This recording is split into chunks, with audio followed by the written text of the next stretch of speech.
제대로 한번 해볼까? 응? 야,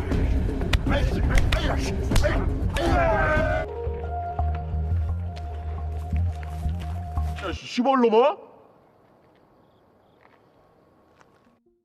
Kembali lagi bersama kami di channel 7 Satria Film. Kali ini kita akan membahas alur cerita film yang pastinya tentang baku hantam lagi. Mafia kali ini bukanlah mafia biasa, jadi film ini menceritakan tentang seorang mafia paling berbahaya nomor satu di Korea yang dimasukkan ke dalam penjara dan penjara itu isinya para gangster semua. Ditambah lagi seorang kepala sipir di sana yang ingin membunuhnya. Dan tanpa berlama-lama lagi kita langsung gas ke alur ceritanya.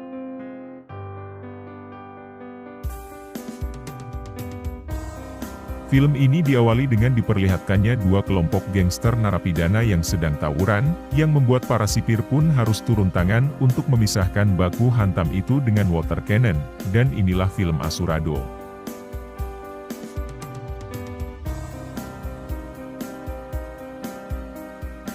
Karena kejadian itu membuat kepala sipir penjara menjadi gelisah tak karuan karena masa peninjauan jabatannya yang bisa terancam jika kedua penguasa penjara itu masih berperang, lalu seorang keamanan sipir bernama Tuan Lee berencana untuk mendamaikan kedua geng itu, lalu kita diperkenalkan dengan salah satu dari ketua geng itu bernama Doksa yang sedang mandi. Bersamaan dengan itu tiba-tiba datang musuh besarnya yang bernama Kim Dae-ho yang berniat ingin membunuhnya secara diam-diam karena Dae-ho yang ingin menjadi penguasa satu-satunya di dalam penjara itu, namun rencananya itu gagal karena ada penjaga sipir yang melihatnya. Setelah itu bisa kita lihat para penguasa penjara itu diperlakukan baik oleh Tuan Lee dengan diberi jatah makanan yang berbeda dari napi lainnya, di mana napi lainnya hanya diberi jatah sayuran sedangkan kedua gangster ini diberi sop daging. Dan di malam harinya para napi selalu mengisi kegabutannya dengan menghisap narkoboy dan bahkan ada yang colai. Keesokan harinya kepala sipir memberitahu Tuan Lee bahwa akan ada seorang mafia legenda yang akan dipindahkan ke penjara itu, yang membuat kepala sipir menjadi gelisah. Karena ia menganggap situasi di penjara itu akan lebih kacau lagi, tapi berbeda dengan Tuan Lee yang malah senang dengan kedatangan mafia itu, karena ia menganggap Doksa dan Dae-ho akan berdamai dan tunduk kepada mafia itu. Bersamaan dengan itu terlihat Doksa yang sedang menantang Dae-ho untuk baku hantam di lapangan, karena ia yang mengetahui kalau Dae-ho pernah berniat untuk membunuhnya secara diam-diam ketika di kamar mandi, lalu Dae-ho pun menerima tantangan Doksa dan mengajaknya ke pojok lapangan. Dan baku hantam itu pun diawali dengan anak buah mereka masing-masing terlebih dahulu sebelum pertarungannya yang sebenarnya, dan baku hantam pun dimulai.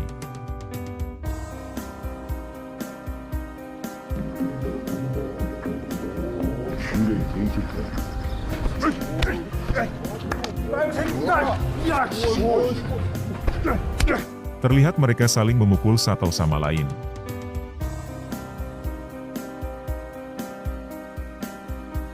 Setelah selesai anak buahnya mereka bertarung, kini Dae-ho dan Doksa akan siap-siap bertarung dan terlihat mereka berdua langsung baku hantam.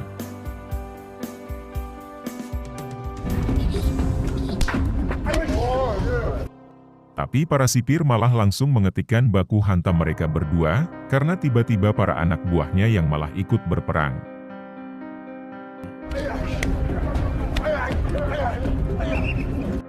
Dan karena kejadian itu Kim Dae-ho dan Doksa pun dipanggil oleh Tuan Lee ke ruangannya. Di sana Tuan Lee mencoba untuk mendamaikan mereka berdua, namun ternyata Doksa dan Dae-ho menolak untuk berdamai karena gengsi. Hingga akhirnya tibalah mafia legenda itu datang ke sana dan ia bernama Lee Tae-sik. Dan seketika semua napi langsung melihat. Namun berbeda dengan Doksa, ia malah songong dan malah terlihat popolontongan dan menghina Tae-sik.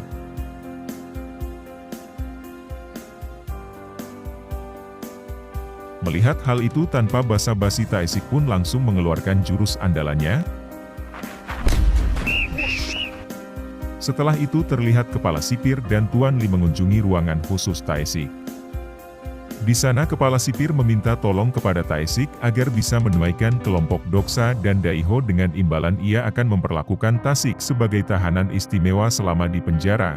Mendengar hal itu Taesik pun langsung menyetujuinya. Di tempat lain Daiho sedang membicarakan tentang Taesik, yang ternyata Taesik ini adalah seorang mafia berbahaya dan menjadi legenda karena ia yang berhasil menguasai kota Korea, bahkan Taesik juga mampu menaklukkan 100 orang hanya dengan sendirian saja. Tapi ternyata sebelum menjadi seorang mafia Taesik ini adalah seorang satpam yang pernah berurusan dengan para gangster. Karena ia telah membantu seorang perempuan yang sedang dikejar oleh gangster itu, tetapi dengan mudahnya ia membantai para gangster itu, dan disitulah awal mula ia memutuskan untuk menjadi seorang mafia. Karena ia menganggap dirinya cukup kuat. Ketika di lapangan terlihat para napi yang langsung hormat kepada Taesik setelah mendengar cerita itu, di sana Taesik pun menyuruh Doksa dan Daiho untuk berdamai, karena Taesik yang akan menguasai penjara itu, tanpa pikir panjang mereka berdua pun langsung berdamai dan saling memaafkan.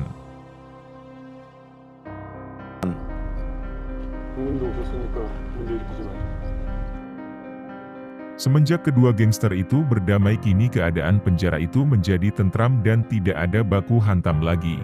Dan karena keberhasilannya mendamaikan Daiho dan Doksa, Taesik pun langsung dipindahkan ke selnya Daiho supaya mereka bisa ngobrol bersama.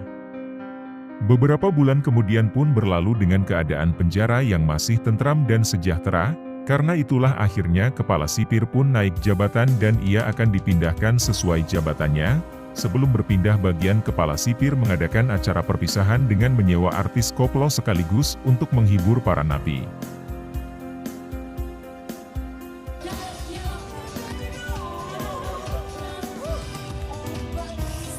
Setelah itu terlihat kepala sipir baru pun datang ke penjara itu ia bernama Jo Pyeong, namun ternyata Jo Pyeong ini terlihat tidak suka dengan kedamaian yang ada di penjara itu, hanya karena seorang mafia, dan ia pun langsung menggebuki Tuan Lee. 아닙니다. 제 말은 그게 아니고 수정하겠습니다. Lalu ia menyuruh Tuan Lee mengumpulkan semua napi untuk berkumpul di lapangan, dan terlihat kini Tuan Lee yang menjadi beringas semenjak kedatangannya Jo Pyeong, bahkan ia juga berani menyiksa napi yang telat berkumpul. Di sana Taesik pun menyadari kalau ada sesuatu yang tidak beres dan ia menyuruh Doksa dan Daiho untuk mengikuti perintah Tuan Lee untuk bekerja. Setelah itu para sipir ditugaskan untuk merazia sel tahanan dan mengurung pemimpin sel agar tidak berontak.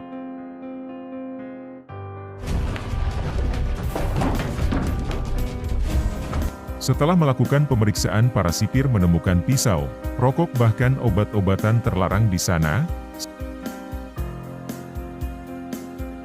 Setelah munculnya Jo Pyeong kini para napi mulai diperlakukan seperti tidak layak, seperti mereka hanya diberi waktu 30 detik untuk mandi dan para napi juga diberikan jatah makanan yang tidak layak, sungguh tidak berperi kemanusiaan. Setelah itu Jo Pyeong datang menemui Taesik di selnya yang membuat Taesik sangat terkejut karena sipir baru itu adalah Jo Pyeong. 조평, 당신이 어떻게 이거지?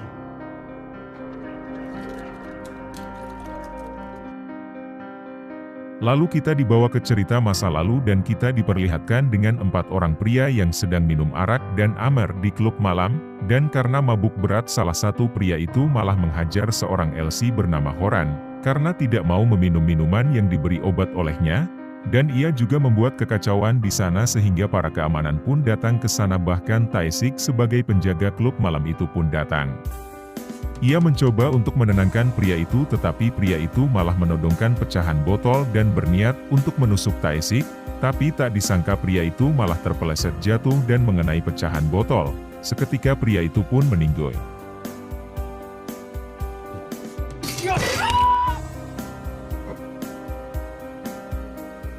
Dan ternyata pria itu adalah anak dari kepala sipir Jo Pyeong. Karena kejadian itu Taesik pun jadi tersangka dan difitnah oleh Jo Pyeong, meskipun itu memang bukan salahnya.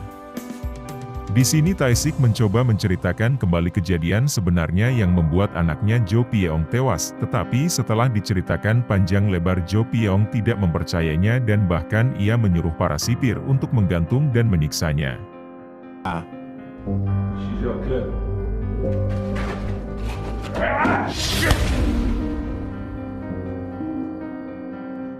Bahkan Tuan Li kini juga tidak bisa berbuat apa-apa, karena ia yang tidak mau kehilangan pekerjaannya, dan agar Taesik menjadi lebih tersiksa lagi, Jo Pyong menyuruh Tuan Li agar kelompok Doksa dan Daiho kembali bermusuhan. 싸우고 그래야 정도 붙고 재미도 있고 그런 거야. Bahkan Jo Pyong juga menyuruh seorang napi untuk membuat surat pernyataan palsu tentang Taesik yang sering memasok narkoboy kepada para napi, hal itu untuk memberi hukuman tambahan kepada Taesik. Scene berganti kepada Horan yang sedang dalam perjalanan untuk menjenguk Taesik, yang ternyata ia adalah istrinya Taesik, tetapi ketika sampai di sana Taun Li malah membawanya ke ruangannya Jo Pyong. Di sana Jo Pyong mengatakan kalau Taesik adalah napi yang baik, jadi ia akan memberikan hak besuk spesial kepada Horan dengan mempertemukan mereka berdua di ruangannya, namun ternyata Jo Pyong malah memberi obat tidur di minumannya. Horan tanpa rasa curiga Horan pun meminumnya dan langsung tertidur. Setelah efeknya bekerja, Jo Pyong pun langsung melecehkan Horan dan memfoto tubuhnya. Lalu ia menyuruh sipir untuk membawa Taesik ke hadapannya. Melihat istrinya diperlakukan seperti itu, Taesik pun langsung mengamuk dan ingin menghajar Jo Pyong, akan tetapi para sipir di sana langsung menghentikannya dan menghajarnya hingga pingsan. Tuan Li yang melihat hal itu pun merasa bersalah, akan tetapi ia tidak bisa berbuat apa-apa. Malam harinya Jo Pyong memanggil Doksa dan menyuruhnya untuk menyandera Horan dengan imbalan ia akan dibebaskan secara bersyarat, dan ternyata Doksa malah menyetujuinya karena ia sangat ingin menemui ibunya yang sedang sakit-sakitan. 평생 고통받게 하고 싶은데. Dan kabar bebasnya Doksa pun sampai kepada Taesik. Di sini ia menyuruh anak buahnya untuk selalu waspada karena ia merasa ada sesuatu yang tidak beres. 아빠가 어제부터 아무 소리도 안 나. 뒤진 거 같아. 시체 썩는 냄새 안 나냐?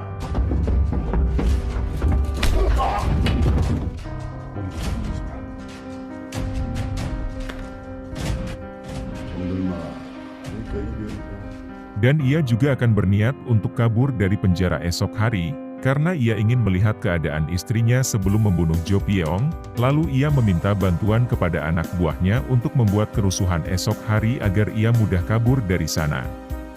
Keesokan harinya mereka pun mulai melakukan rencananya dan terlihat Taesik sudah memakai baju sipir, dan saat para sipir sedang sibuk menghentikan kerusuhan para napi, Taesik pun langsung kabur dari sana.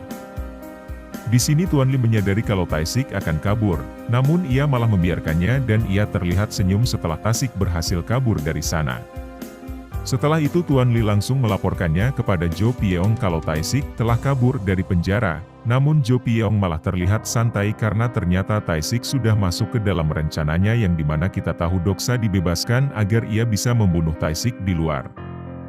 Bersamaan dengan itu, ternyata Bapak Menteri Hukum akan datang ke penjara untuk melihat situasi penjara itu, lalu Jo Pyong menyuruh para napi untuk bersikap seperti biasa dan tidak memberitahu tentang apa yang terjadi di penjara, seperti Taesik yang kabur. 재수자들과 교도관들 모두 아무 일이 없. Di tempat lain Taesik yang sudah berhasil kabur datang ke markasnya Doksa untuk mencari istrinya yang sudah diculik, dan di sana ia hanya bertemu dengan anak buahnya Doksa saja. Mereka tidak ingin memberitahu keadaan istrinya, sehingga terjadilah baku hantam.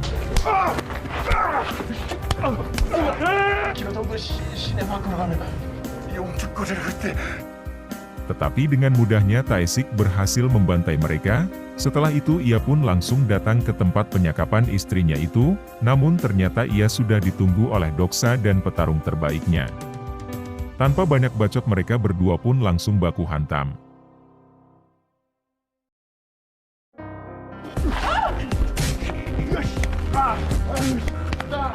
Tapi meskipun melawan petarung terbaik, Taesik mampu mengalahkannya dengan mudah.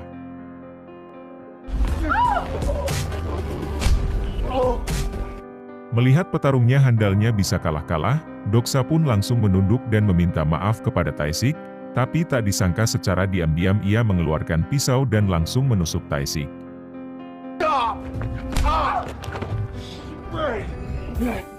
Tidak lama kemudian tiba-tiba datanglah segerombol anak buahnya Doksa ke sana, dan Taesik pun memutuskan untuk kabur dari sana.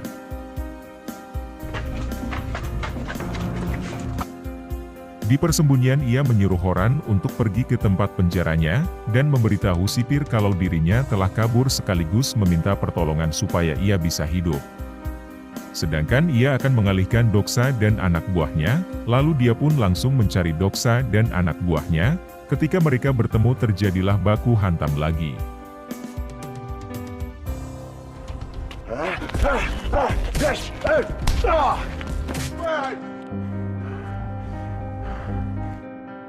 Di tengah pertarungan Taesik berhasil menusuk Doksa dan mereka berdua pun sama-sama tertusuk. Namun saat Doksa terpojok ia pun meminta maaf lagi kepada Taesik dan ia menyadari kalau dirinya sudah diperalat oleh Jo Pyeong untuk membunuh Taesik. Tapi sebelumnya ia sudah memberitahu teman wartawannya tentang kebusukannya dan ia langsung menghubungi temannya itu. Bersamaan dengan itu Pak Menteri sudah datang ke penjara Jo Pyeong. Di saat Pak Menteri dan Jo Pyeong sedang ngopi bareng tiba-tiba para wartawan muncul dan datang ke sana yang ingin mewawancarai Jo Pyeong tentang Taesik yang telah kabur dari penjara, dan menanyakan tentang Jo Pyeong yang telah membuat saksi palsu untuk memberatkan hukumannya Taesik. Mendengar hal itu Jo Pyeong pun panik dan tidak bisa menjawab pertanyaan itu, lalu ia menyuruh Taun Lee untuk mengusir para wartawan itu. Melihat kejadian itu Pak Menteri langsung menyuruh anak buahnya untuk memeriksa CCTV dan HP miliknya Jo Pyeong, dan ternyata ia melihat beberapa bukti termasuk pelecehan yang dilakukan oleh Jo Pyeong, lalu Pak Menteri pun menyuruh anak buahnya untuk segera menangkap Jo Pyeong.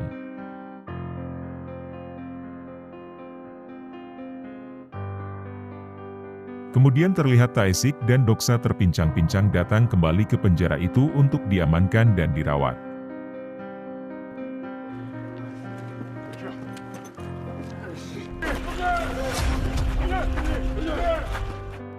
Beberapa minggu kemudian para tahanan di sana terlihat tenang dan damai sepenuhnya seperti dahulu, di bawah pimpinannya Taesik.